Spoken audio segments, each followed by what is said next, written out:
একটি থেকে ইডি আদালত বেড়ে হবে 4টি। আর্থিক মামলা শুনানির জন্যই বাড়লো আদালত।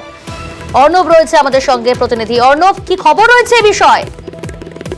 দেখো, ইতিমধ্যেই কেন্দ্রীয় অর্থমন্ত্রকের তরফে বিজ্ঞপ্তি জারি করে জানানো হয়েছে আমাদের রাজ্যে, গোটা রাজ্যে যেভাবে আর্থিক তছরূপের মামলা বাড়ছে, অর্থাৎ প্রিভেনশন অফ মানি লন্ডারিং অ্যাক্টের মামলা বাড়ছে, তাতে এই মুহূর্তে রাজ্যে একটি এনফোর্সমেন্ট ডিরেক্টরেটের বিশেষ আদালত রয়েছে যেটি বিচার ভবনে কাজ করে। সেই একটি আদালতের পক্ষে এত মামলার চাপ বহন করা সম্ভব হচ্ছে না এবং সময় যত গড়াচ্ছে তত এই ধরনের আর্থিক তছরূপের মামলা বা আর্থিক অপরাধের মামলার সংখ্যা ক্রমশ বাড়ছে।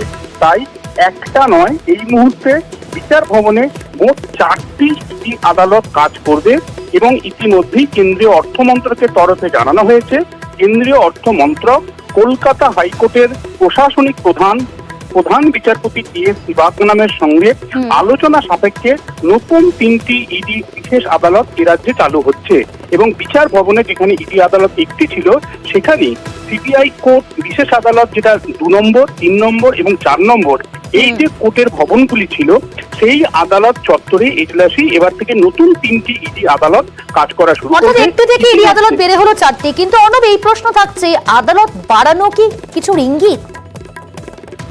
দেখো, যেভাবে ইডির রেট বাড়ছে, আমরা দেখেছি যে ইডির যে মামলাগুলি রয়েছে, জ্যোতিপ্রিয় মল্লিক আমাদের মন্ত্রী যিনি গ্রেপ্তার হয়েছেন, বা আরো একাধিক মামলায় সেখানে কিন্তু ইডি আদালতে নিয়োগ দুর্নীতি মামলা রয়েছে, প্রচুর পরিমাণে মামলা, এবং সেখানে মামলার যে বিচারের প্রক্রিয়া সেটা ক্রমশ থমকে যাচ্ছে। কলকাতা হাইকোর্টে যখন মামলা আসছে বা সুপ্রিম কোর্টে যখন মামলা যাচ্ছে, বিচার কবে হবে এই প্রশ্নটা বারবার ইডিকে শুনতে হচ্ছে। সেই জায়গা থেকে যদি ইডি আদালতের সংখ্যা বাড়ে সেক্ষেত্রে ইডির এই মামলাগুলি দ্রুত নিষ্পত্তির দিকে এক ধাপ এগোবে তা বলাই বাহুল্য।